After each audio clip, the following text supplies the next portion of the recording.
schools also, Malad, but the submission. Sorry, I'm sorry, only government schools. The point is, if you have not officiated, what the prayer that is being made is that we have officiated as headmasters and therefore we are entitled to the salary of headmaster.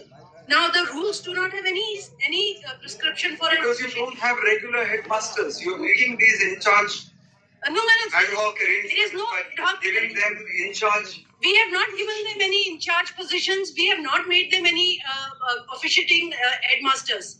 There are two-fold orders appointed. No, there aren't. The High Court. This is an admitted position. In all the pleadings, it's an admitted position throughout. They have not established that. There are 2 points that I am not on the same page, even as regards facts, then it makes it very difficult for us. Alex, there is. I'll show to you logic from their own prayer. The order also doesn't lead to the effect that there are no orders of. There are no orders. The single judge's order, if your lordships will permit me to show from the prayer. In the prayer, they say that they are performing duties of headmaster, and therefore they should be given the prayer A, my lords, at page 102. It is quoted. Sure, or direction in the nature of mandamus directing respondent to pay salary. So you are giving them administrative duties then? My lords, we are not giving any officiating position of headmaster. But asking them to do those works? No, my lords. There are two respectful submissions. One is the rules do not prescribe any officiating headmaster.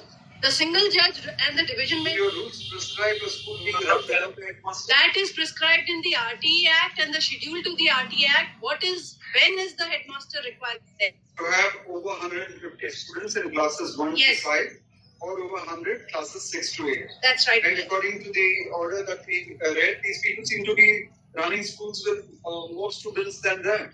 No, my lords. In one, no, my lords. 107 in the other.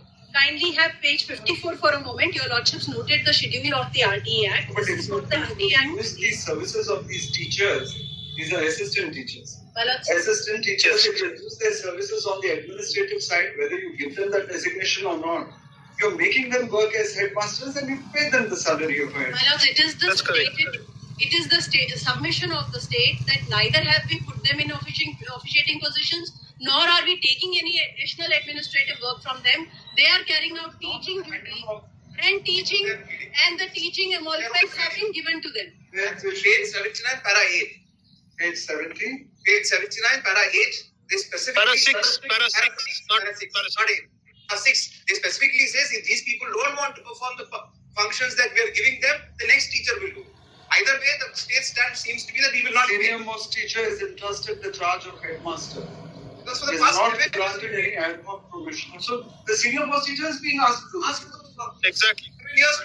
And this is an admitted position in their appeals as well. Discharge the duties. This is nothing but exploitation, is nothing but exploitation. And it's very unfortunate that we give so little importance to education. The promotions are actually held up because Posts are treated so badly in our country. It is